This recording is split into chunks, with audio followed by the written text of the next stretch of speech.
The sky above Arvin 6 was dark red when Captain Reyes opened his eyes. His shuttle was half buried in dirt, smoke rising from broken panels, sparks dancing like fireflies. His head throbbed. He could barely remember what happened. A mechanical voice buzzed from the console, broken and glitching. Impact ... Zone unstable ... recommend evacuation. Reyes coughed, pulled himself up, and forced open the emergency hatch. A rush of hot air hit his face. The world outside was wild twisted.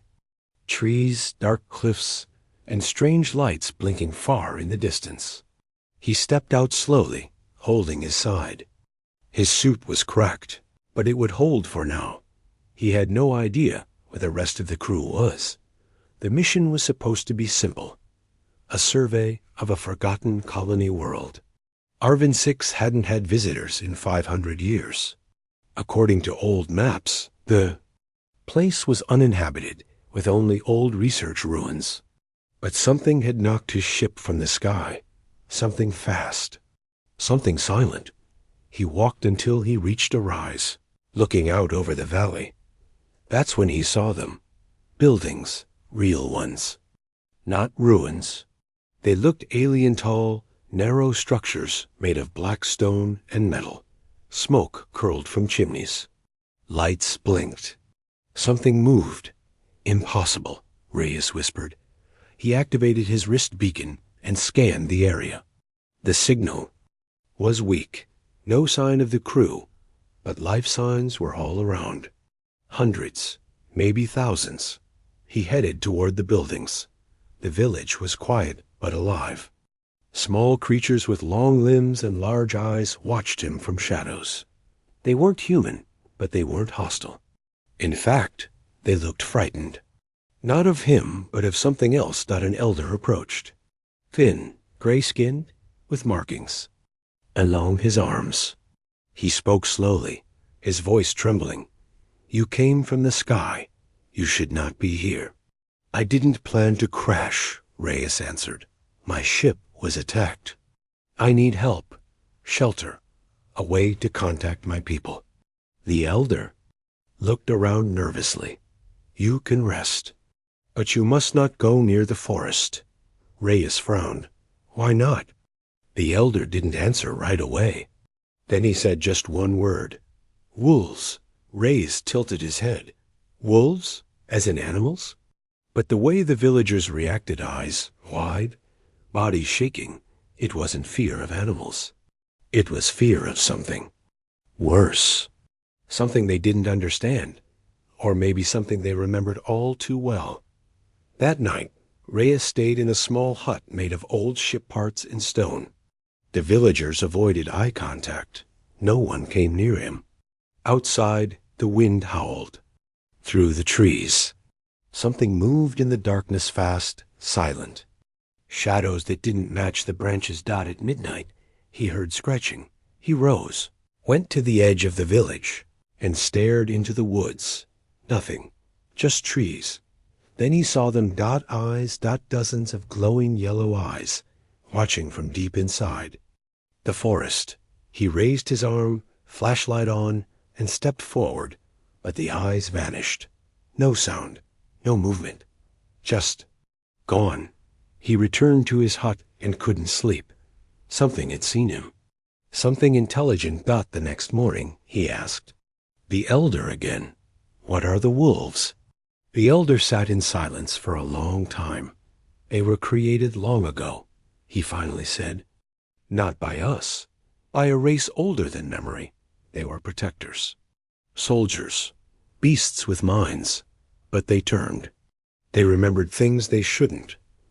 Then they vanished. Vanished? Into the forests. The ones who went after them never came back. We leave them alone. And they leave us? Reyes thought carefully. But they didn't attack me. You are new. You are different. That may change. Reyes couldn't let it go. He wasn't a soldier. He was an explorer. But this mystery, it felt personal. Like something was pulling him toward it. He had seen alien life before, but never like this. Creatures with glowing eyes, stealth like ghosts, and the villagers' terror. It didn't make sense. He walked toward the forest edge in the afternoon. The trees were tall, black, and almost looked burnt. But they were alive, breathing. The air was thick.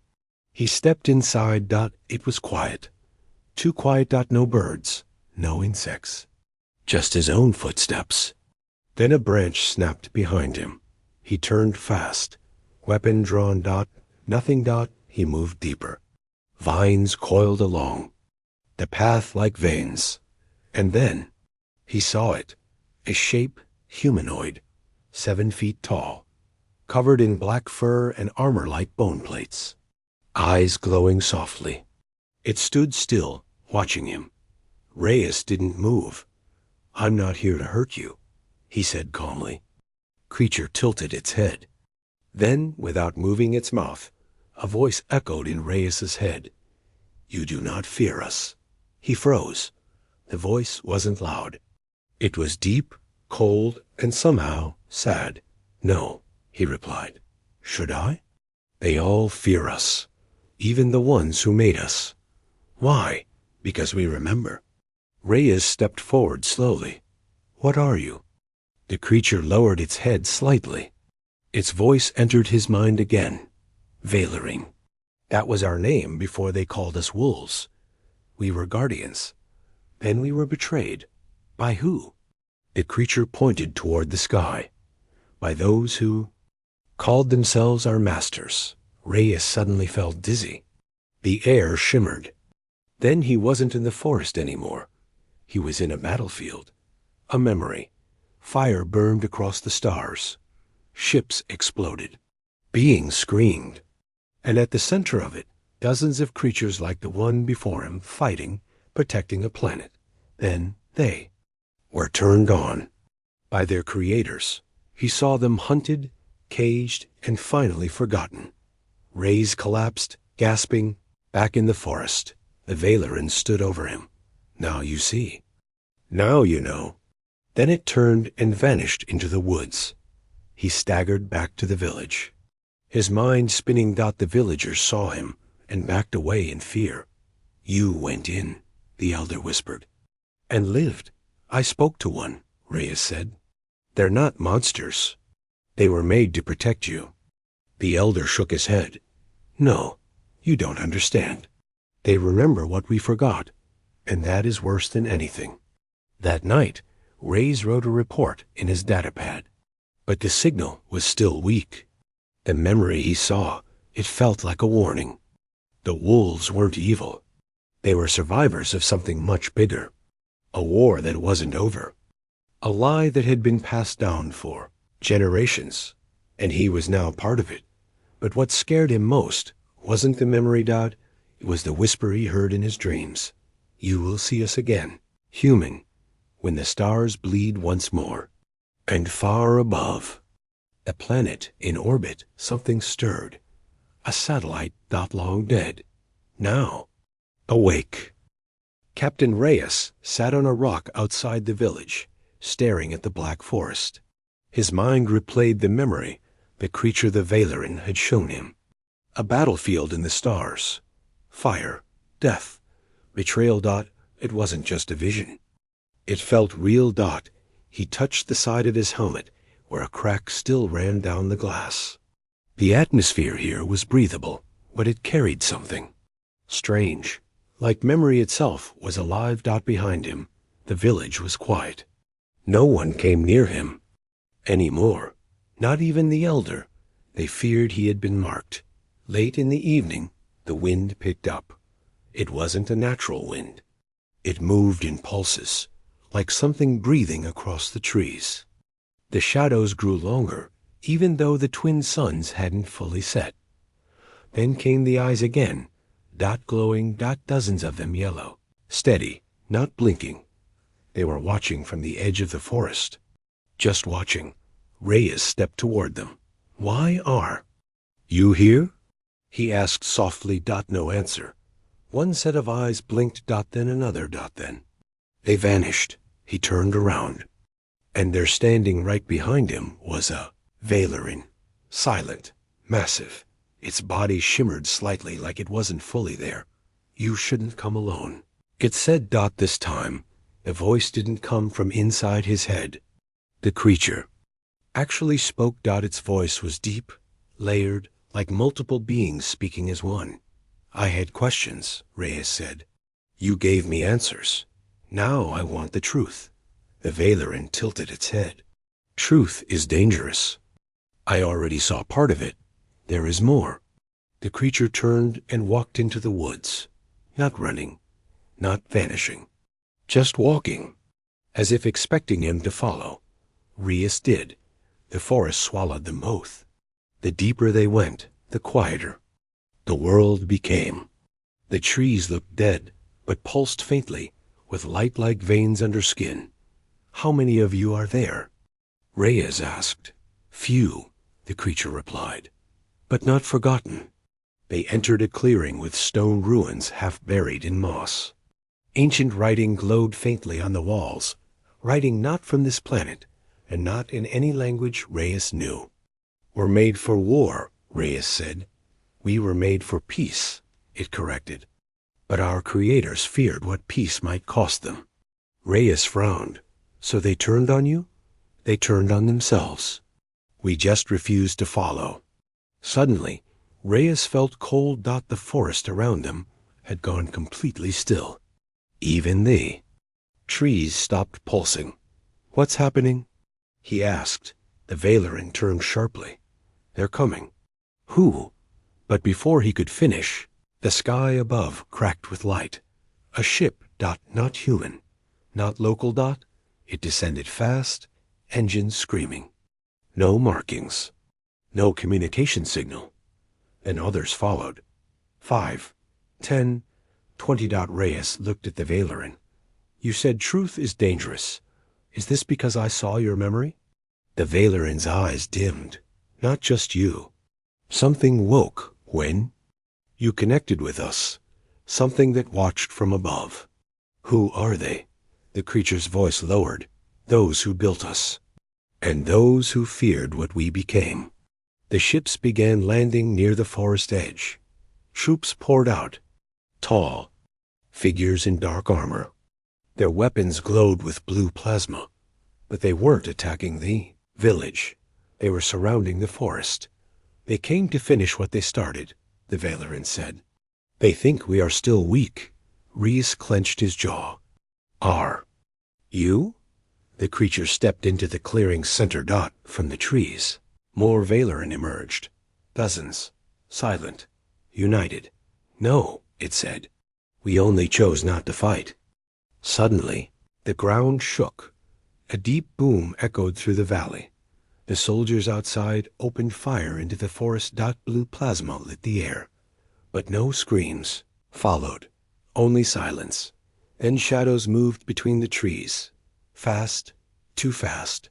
The enemy troops started to vanish, pulled into darkness one by one. Reyes watched, heart pounding. It wasn't a battle. It was a hunt. The wolves weren't mindless beasts.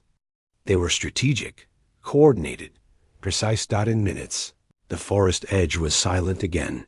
The enemy ships tried to lift off, but the roots of the forest rose like tentacles, pulling 2 of them down and crushing them against the trees. The third ship made it into the sky, then exploded. The village watched from afar, terrified. The elder approached Reyes. "You brought the end." Reyes shook his head. "I didn't bring it. I uncovered it." He looked toward the smoke rising from the trees. They feared what they created, but they should have feared what they forgot. That night, Reyes sat with the Valerin leader beside a glowing stone. "What now?" he asked. "They will come again," the creature said. "In greater numbers, with stronger weapons. They will not stop. Then we fight." The Valerin paused. "Will your people stand with us?" Reyes looked up at the stars. "I don't." "No. Then we will stand alone, until we are not alone anymore." A silence passed between them. Then the Valerin said something unexpected. You are like us. How? You are made for peace. But now you remember the cost. Reyes didn't answer, because he knew the creature was right dot far above. In orbit, a hidden signal was broadcast. Across unknown channels, it said only one thing. Contact confirmed. Valerin active. Human interference detected. And in the black void beyond the system, something stirred. Something worse than fear. Captain Reyes sat alone near the forest edge, his back against a stone covered in glowing symbols. The world around him was quiet now, but inside his mind, a storm was building. He could still feel the memory the Valerin had placed inside him. But this wasn't just something he saw. It was something he could feel. Touch. Smell. It was like he had lived it himself. That shouldn't be possible. He closed his eyes, trying to rest, but the moment he did, it happened again. Not a dream. Memory got not his own. He was standing on a metallic bridge, surrounded by stars. His hands were larger, fur-covered, clawed. Around him, others stood soldiers, commanders, all of them Valerin. They weren't beasts. They wore armor like living metal, glowing with ancient energy. Before them was a planet, a beautiful green world, but it was under attack. Enemy ships darkened the sky. Activate shield wall, someone growled. Protect the civilians, but something was wrong. The shield generators didn't respond. Then came the betrayal from above. One of their own creators had disabled the defenses. The reason? The Valerin were growing too intelligent, too powerful. The creators feared what they couldn't control. Reyes watched lived as the memory unfolded. Valerin burned. Civilians screamed. A world died. And then, the survivors vanished into exile. That's when he woke up gasping, heart racing, sweat pouring down his face. The elder of the village stood nearby. You saw them again, didn't you? He said softly. Reyes nodded. It's getting clearer. Like they're unlocking something in my brain. The elder looked nervous. That is not a gift. It is a curse. No, Reyes said, wiping his face. It's history, the truth. They want me to know what the galaxy forgot? The elder stepped closer, whispering, They showed me once too. Long ago. I barely survived it. I never entered the forest again. Why show me then? Because you are not from here, the elder said, and because you're not afraid of the truth. Reyes stood and walked into the woods again. He had to find the Valerin leader. He had questions, big ones. But this time, something was different. The forest felt alive. It pulsed with energy, not just in the trees, but in the ground, in the air, and in his chest. He moved past the familiar path and deeper into the unknown. The air grew cold. The trees grew taller, and their bark turned black as obsidian. Then he saw it, a massive structure hidden in the woods ancient, made of stone and bone. It looked like a temple, a forgotten one. A Valerin waited outside. You returned. It said, I need answers, Reyes replied. The creature nodded and stepped aside. Then come. You're ready? Inside the temple, strange lights glowed along the walls. Reyes saw carvings, hundreds of them. They showed the Valerin's entire history, created from war, trained for peace, betrayed by their masters. Then came something else. Prophecy. A figure standing between the wolves and the stars. A figure with no fur, no claws. A human. He stared at the image. Is that me? He whispered. The Valerin leader stepped beside him. We don't know, but the dreamers saw you, long ago. How is that possible? Time does not move the same for us. We are memory. We are shadow. We are the scar the galaxy tried to forget. Reyes turned. What do you want from me? Choose, the creature said. To either tell the galaxy the truth, or let it stay blind. Rhys took a deep breath. Why me? The Valerin lowered its head. Because you are open, and because the memory inside you is not complete. Suddenly, the temple began to hum. The walls lit up. Symbols shifted. The creature touched Rhys's forehead with 2 fingers. Another wave of memory hit him. But this time, it was not just a memory. It was a transfer. Billions of thoughts. Languages. Visions. Of lost planets, extinct species, ancient oaths. He fell to the floor, shaking. He saw a world called Ishatan, once home to the Valerin, now reduced to ash. He saw the creators tall, elegant beings called Senary debate whether to wipe out their own soldiers. He saw the virus they built. He saw the betrayal. And then he saw Earth. Yes. Earth. A long-forgotten connection. A war long before humans ever reached the stars. Somewhere, deep in Earth's past, a forgotten expedition had touched the Valerin. Rhys gasped. What was that? He shouted. The Valerin replied softly. Your kind has always been more than it knew. He staggered out of the temple, dizzy, shaking. Elder was waiting near the trees. You saw it, the Elder said. Rhys could only nod. They were connected to us long ago. The Elder's voice trembled. Then maybe it is not them who are returning. Maybe it is you. Later that night, Rhys activated his broken beacon. It still couldn't connect to human space. But he sent a message anyway, hoping it would bounce off satellites and eventually reach someone. Message. Start. This is Captain Elias Rhys of the Deep Scout Fleet. If anyone hears this, the wolves are not monsters. They are guardians. They remember what others want to forget. And now, I do too. I am not the same, and neither is humanity. We were never alone. Message end. Far away, in another part of the galaxy, a hidden Senary listening post picked up the pulse. A cold, emotionless voice spoke. Human contact confirmed. He has seen the archive. Another voice replied. Then the purge must begin. Again. The sun had not yet risen, but Captain Reyes was already awake. He stood outside the village, watching the forest breathe in the gray light. The night had brought more visions, some from the Valerin, others from somewhere older. Somewhere. Inside him, he was no longer just a visitor. Something inside him had changed. He could feel it. In the way his thoughts moved. In the way he could now hear whispers in the wind that no one else could. The Elder approached silently, holding a carved staff made of black wood. You carry their memory now, he said softly. I didn't ask for it. No one ever does, the Elder replied. But those chosen don't stay the same.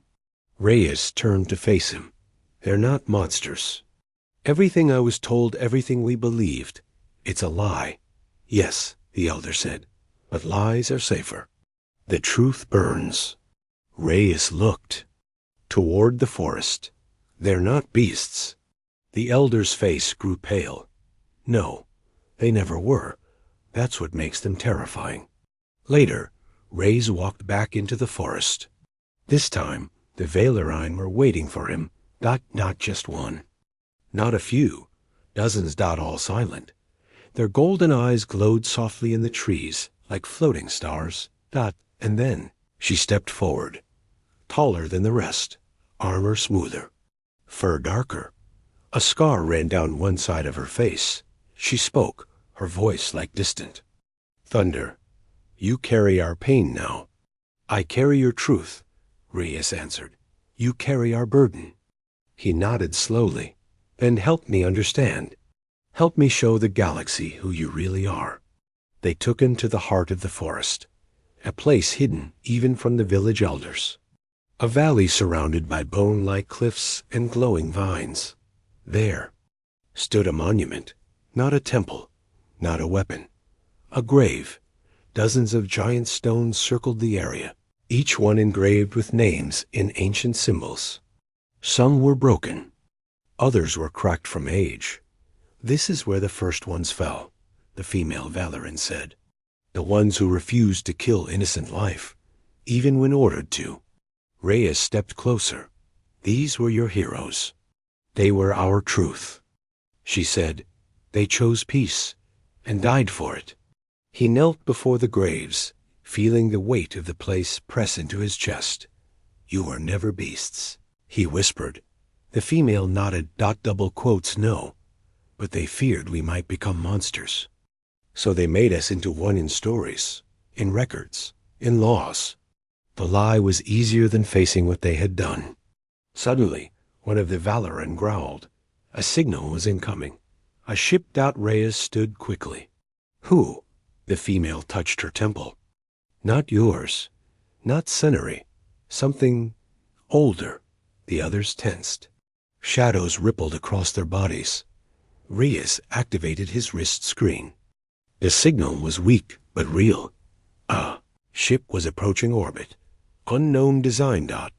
Then a pulse echoed through the forest, like a heartbeat made of metal. The trees shimmered. "And every?" Valoran dropped to one knee. Reyes stared. "What is it?"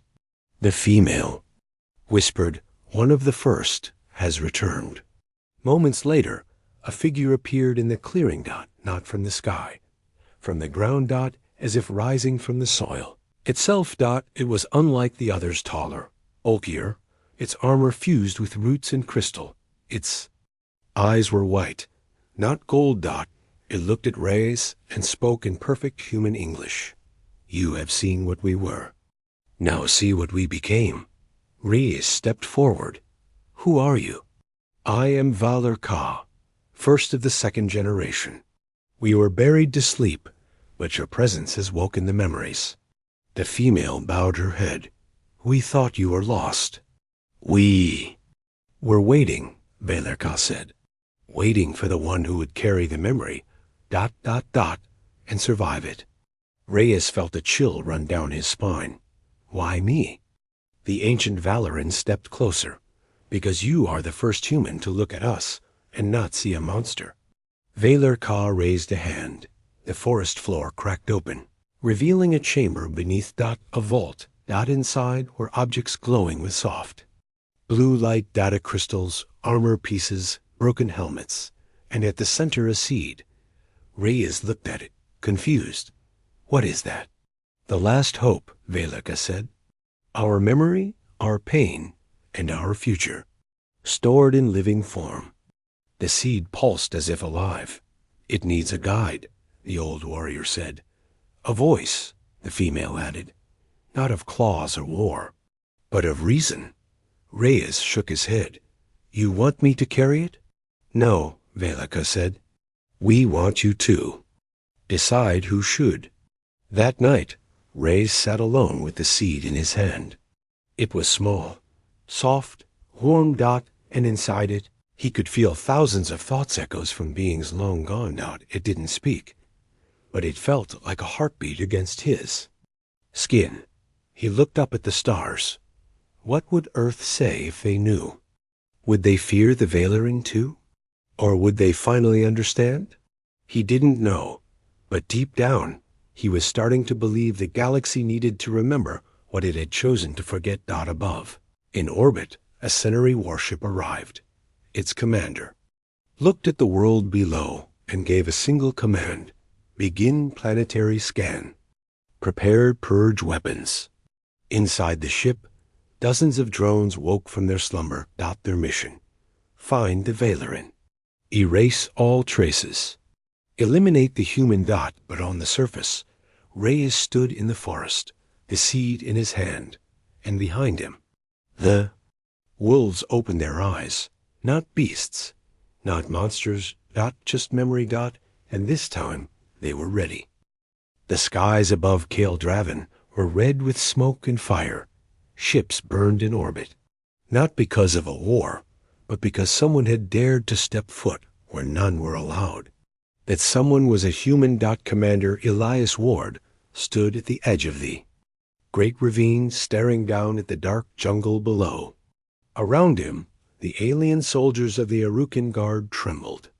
These warriors were known across the galaxy for their strength. But here, their hands shook, their breathing was shallow. One even whispered a silent prayer. None of them dared go further. But Elias did. He stepped forward. Down below, the jungle was quiet. Too quiet. There were no animal cries, no wind, number, life. But Elias could feel something watching him. Not with eyes, with presence. Every step he took felt like stepping deeper into the truth of a nightmare. It was then that he saw it. A mark carved into a tree. 3 claw lines, nearly a meter.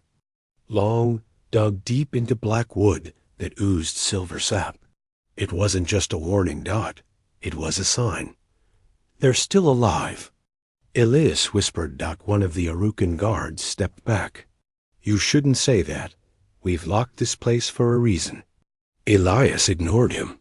He pulled out the old Earth file, a digital copy of a legend recovered from the vaults of the ruined Moon Base.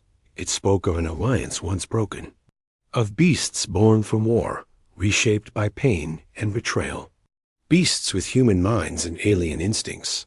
They weren't monsters, Elias muttered. They were made into monsters. He turned to the guards.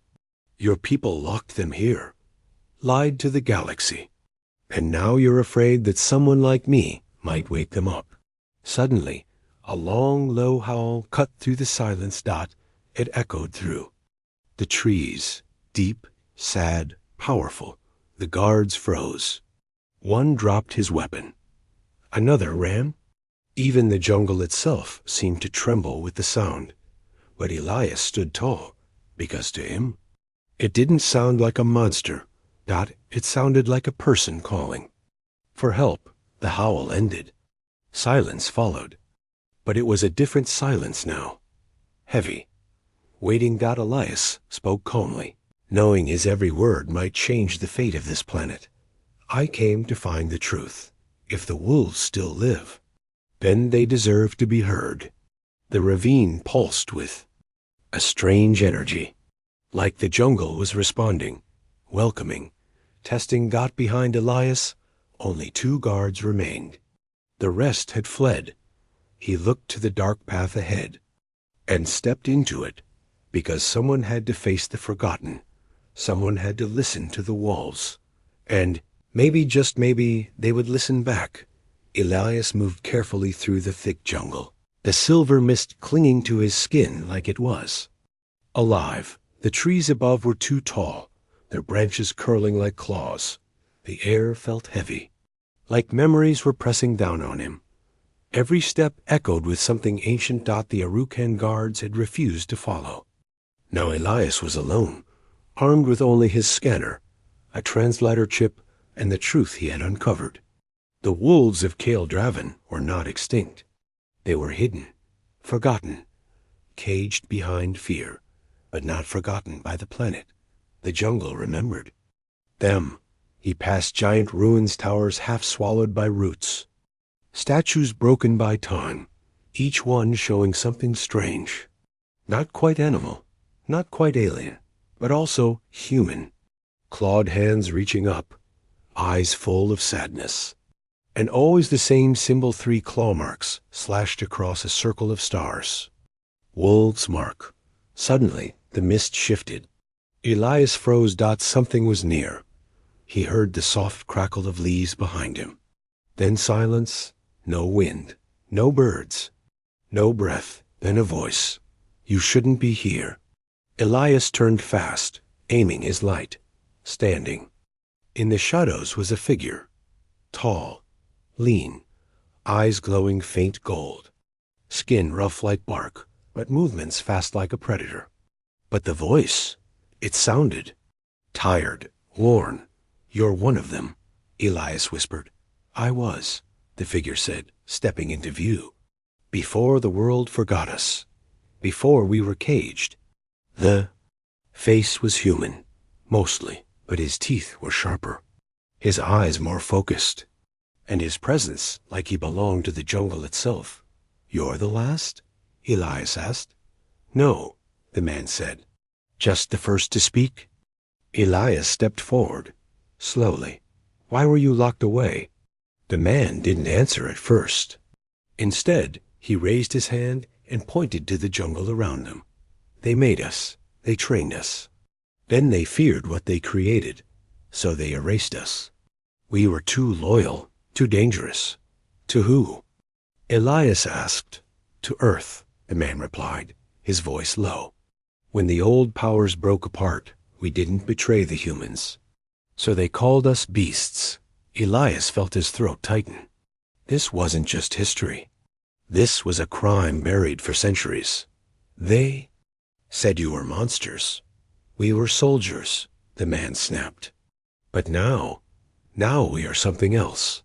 Suddenly, more figures stepped from the mist, silent, watching, dozens, maybe hundreds. Their eyes gleamed in the low light. Each one a different shape, some taller, some smaller, but all marked by that same fusion of man and beast. And not one of them looked hostile. They looked curious, hopeful. The man turned to Elias. You came here alone. That means something. What do you want? Elias swallowed, then spoke the truth.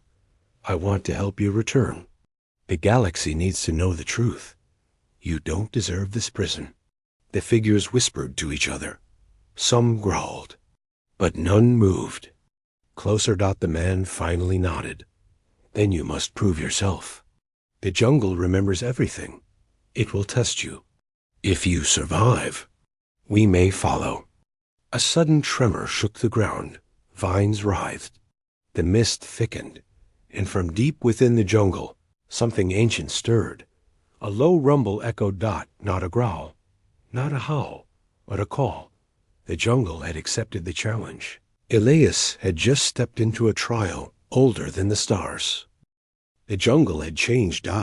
It was no longer just plants and soil and mist. Now, it was alive in a way Elias couldn't explain. The trees groaned like they breathed. The vines moved when he didn't look. The air shimmered not with heat, but with memory. This wasn't just a trial of survival. It was a trial of truth. The leader of the wolves, Kale, walked beside him in silence.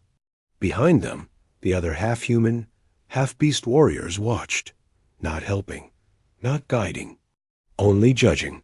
You must pass through the 5 layers, Kale said, his voice like distant thunder.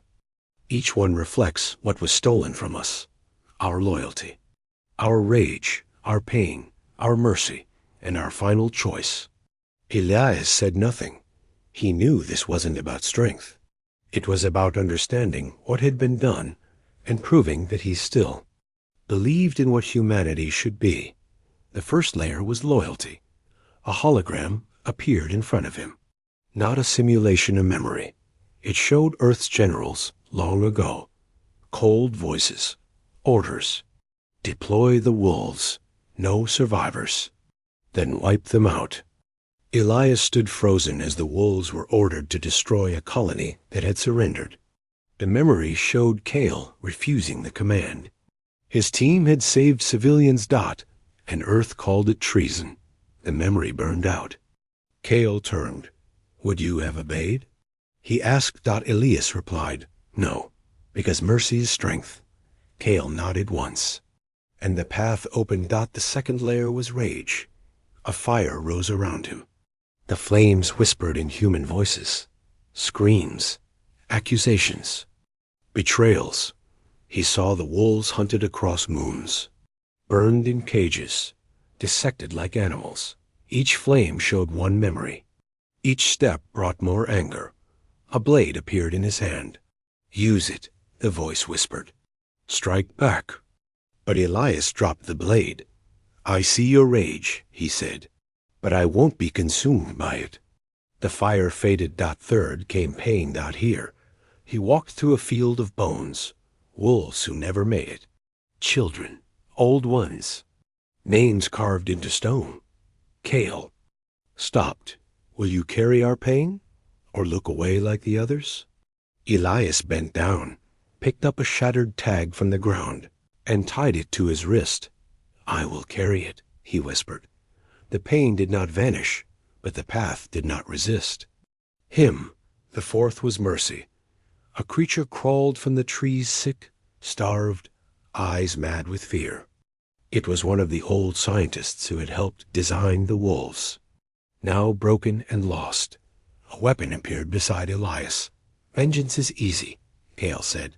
"Mercy is not." Elias gave the man water instead. "I won't become what you feared." Kale said nothing, but the trees bowed as Elias walked forward. The final layer was choice. A door stood in front of him. Beyond it, a transmission beacon. If he activated it, the entire galaxy would know the wolves lived. But if he did, it would also bring hunters, war, fear. "You can leave it silent," Kale said. "We've survived in shadow. We can remain." Elias looked back at the wolves' tired, forgotten, noble dot. Then he stepped forward. "I came to find the truth," he said, "and truth deserves to be heard." He pressed the beacon. The sky above shimmered dot, and for the first time in 3,000 years. The wolves howled. The jungle roared back, and across the stars, satellites picked up a signal humanity had long buried. "We are still here. We remember. We endured." The signal echoed across the void dot at first. It was just static and ancient. Frequency long thought dead. But then the words formed, raw and unfiltered. "We were your strength. You used us. Then you left us to die. We are the wolves, and we remember." Across command stations, orbital outposts, and forgotten listening, arrays, alarms flared. Humanity's allies and enemies heard it too. Some leaned closer with curiosity. Others recoiled in fear. But on Earth, silence fell. Admiral Thorne stood frozen inside Central Command, his face pale. That frequency was locked. Deleted centuries ago, the young comms officer whispered, "Sir?" It wasn't just a message. "There's coordinates embedded, and footage. Footage from the jungle, the trial, Elias's face, Kale's voice. The howls of the wolves. Live, uncut, undeniable. It's a broadcast," she said. He made it public. The room erupted in shouts. Some demanded full-scale erasure of the signal. Others wanted to reopen negotiations. And just a few asked the question no one wanted to hear. What if Elias is right? Back on the Forbidden's planet, Elias sat at the edge of the cliff. The jungle pulsed with power beneath him, alive like it had been holding its breath for centuries. Kale approached. He looked older now, not weaker, just burdened. "They will come," Kale said. "Some to speak, some to silence." Elias nodded. "And let them come." Ships were already moving across star charts. A rogue Earth cruiser was sent to intercept.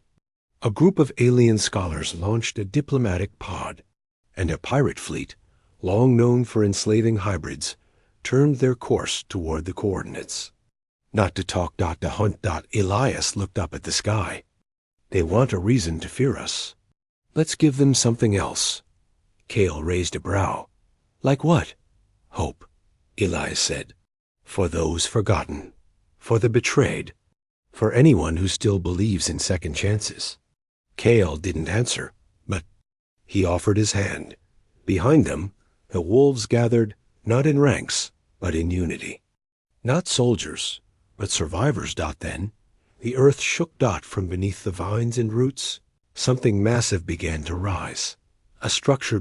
No ship. Older than Earth's fleets. Hidden by the wolves for centuries. "Is that?" Elias stepped back. Kale nodded. "It was built for us, before they turned against us. Now it's yours to command, if you have the courage." The ancient warship, once thought lost to legend, rose from the jungle floor like a mountain with engines. Its surface shimmered with strange energy. Its weapons were still intact. And inside, It carried something more valuable than firepower history. Voice echoed from the heart of the ship. Not synthetic.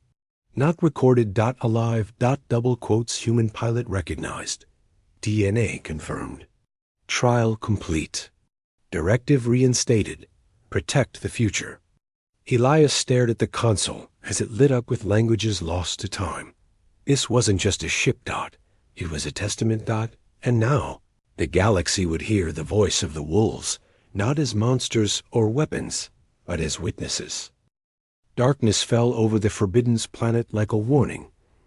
Above the thick jungle, 3 stars moved against the night. They were not stars, of course. They were ships fast, heavily armed, and carrying the kind of men who didn't believe in diplomacy. Pirates. Mercenaries. Hunters. They had seen the broadcast. They knew the wolves were alive, and where others saw history or hope, they saw profit. Inside the lead ship, Captain Rock grinned as he leaned over the targeting console. His body was covered in metal plates and faded tattoos marks of every hybrid species he'd hunted, enslaved or sold for credits. "Scan the jungle," he growled. "Bring me the one they call Kale. Alive, if possible. Dead, if not." One of his lieutenants hesitated. "And the human?" Rock spat on the floor. "Burn him." Elias didn't sleep. He sat alone in the command chamber of the ancient ship, which the wolves had begun calling Whisperfang. It was still waking up. Its systems blinked and hummed softly, as if remembering how to breathe. Kale entered silently. "They're coming," Elias said without looking. "Fast." Kale nodded. 3 ships, old Earth designs, stolen and corrupted. I know them. Elias turned. "Can we fight them?" Kale didn't answer immediately. "We can survive them," he finally. "Sighed. But if they send word back, more will come. Many more. Then we can't just hide." Elias rose and moved to the controls. His hands hovered over the console, still unfamiliar with its alien shape, yet strangely. "Right, let's show them what this ship can do," he said. Kale placed a clawed hand on his shoulder. "Not just the ship. Us." Outside, the wolves prepared. They were no longer scattered, no longer afraid. Their bodies gleamed in the moonlight fur marked by scars, eyes shining with determination. Some still limped from old injuries. Some carried old human weapons. But all stood ready. This wasn't just defense. It was the start of something new. The first missile hit the jungle, 5 kilometers out. A massive fireball lit the night, trees turning to ash. The hunters were not subtle. "Elias, they're trying to flush you out," came the voice of a wolf scout through the ship's channel. "I'm not going anywhere," Elias said. He pressed the ancient ship's activation rune dot above him. Something screamed. A pulse of energy shot from the ship and into the sky. For a brief moment, the jungle lit up not from fire, but from power. All 3 pirate ships blinked in confusion. Their engines stuttered. "What the—" Rock shouted. Then the jungle moved. The wolves attacked, not from the front, but from beneath and above. They leapt from trees, erupted from hidden tunnels, and sliced through steel like paper. One pirate screamed as Kale tore through his armor with one swipe. Another tried to run, only to vanish in a blur of fur and teeth. Inside the Whisperfang, Elias took control of its energy weapons, guiding light blasts toward the attackers, but avoiding the jungle. This wasn't blind destruction. It was precision. Strategy. The wolves fought as one. And for the first time in centuries, they weren't running. Rock made it to the ground with a squad of elites. They carried plasma blades and thermal shields, expecting beasts, but Kale met them with language. "You feared us. Then you caged us. Now you come to silence us," Kale said, voice deep and steady. "You are monsters." Rock growled, raising his blade. "You should have stayed extinct." "No," Kale said softly. We evolved. The fight was brutal. Blades met claws. Plasma met instinct. Rock was stronger than most, but Kale was faster, smarter, wiser. When Rock fell, blood pouring from his mouth, he looked at Elias one last time. You sided with them. Against your own kind. Elias stepped forward. You're wrong. I sided with what was right. When the jungle quieted, only one pirate ship remained in orbit, its engines damaged. Crew panicking. Elias opened a channel. This is Elias Cole of Earth, he said, standing with Kale beside him. You attacked a peaceful group under false orders. You hunted people who only wanted freedom. He paused. This is not a war. This is a beginning. And if you try to stop it, we won't hide. The ship turned and fled. They had seen enough. Far across the galaxy, the message reached every corner. Some governments called it rebellion. Others called it truth. Millions, especially those with mixed blood, forgotten DNA, or strange eyes, called it something else. Hope. The stars were no longer quiet. Every major channel in the galaxy, every pirate broadcast, every diplomat's encrypted relay, all of them now echoed with a voice that carried pain and power. We were their weapon. We became their shadow. And now we become their memory. The Forbidden's planet had changed. No longer silent, no longer hidden. It pulsed with energy. The ancient ship, now fully awakened, hovered just above the treetops, its core thrumming with a heartbeat no one could understand but the wolves. And Elias. The wolves no longer crept in shadows.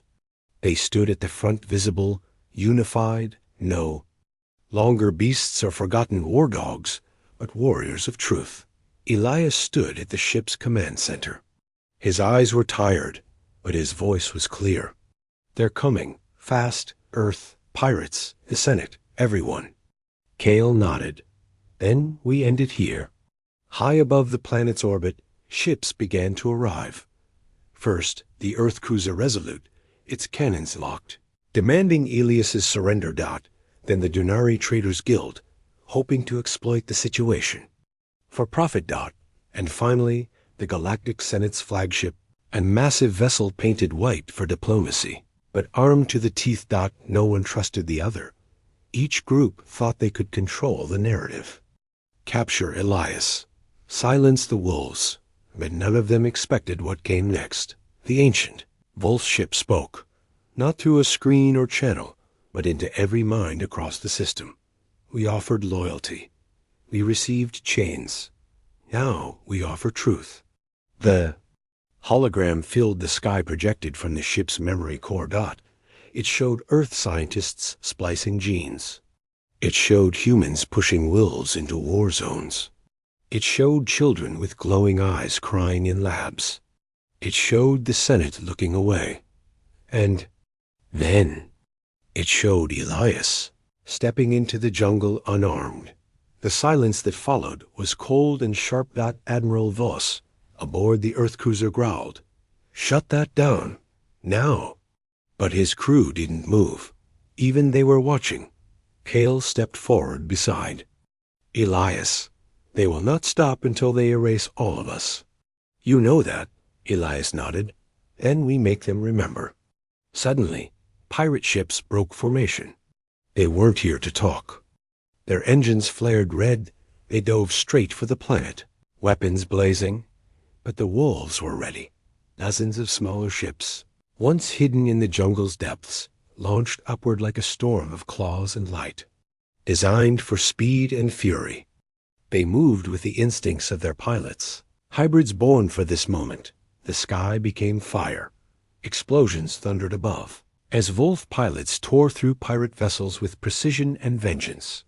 On the surface, Earth forces landed drop pods, but met more than resistance. They met unity. Aliens who once feared the wolves had arrived too, but not all were enemies. Some came with medics, others with supplies, and a few with old books and DNA archives. One by one, They knelt before Kale. "We abandoned you," said a Quen scholar. "We were wrong." Kale looked to Elias. "They want peace now, but only because they saw what we could do." "Then let them earn it," Elias said. As orbital chaos raged, the Senate's ship sent a transmission. "Stand down," said the voice of Chancellor Malin. "We wish to speak with the one called Elias." The jungle fell quiet again. Elias entered the command room alone and accepted the Senate's call. "You're playing a dangerous game," Malin said coldly. "No," Elias replied. "I'm ending one. They'll never let hybrids into the Union." Elias leaned forward. "Then maybe the Union isn't worth saving." Behind him, the Wolf ship powered its core. It did not aim to destroy the Senate only, to block every fleet's sensors. A blinding field of energy spread, cutting off weapons guidance systems, jamming COMS. Then Elias spoke broadcast once more. "This is not war. This is a warning. We have strength. We have truth. But we will not kneel again." All across the stars, people watched. Some cried. Some doubted. But most remembered. The wolves weren't monsters. They were survivors. And Elias, he wasn't a traitor. He was their voice. As the fleets pulled back one by one, the Forbidden's planet lit up. The wolves howled, not in pain, but in purpose. Their last howl. Not a farewell, but a promise. "You feared us. You caged us. Now hear us." The galaxy would never forget them again. And as the ship rose higher, its engines singing old songs, lost to time, Elias gave one last look to the planet that had revealed everything. Kale joined him at the console. "Where to?" "The old Wolf asked." Elias smiled. "Anywhere there are lies." And together they vanished into the stars. The end.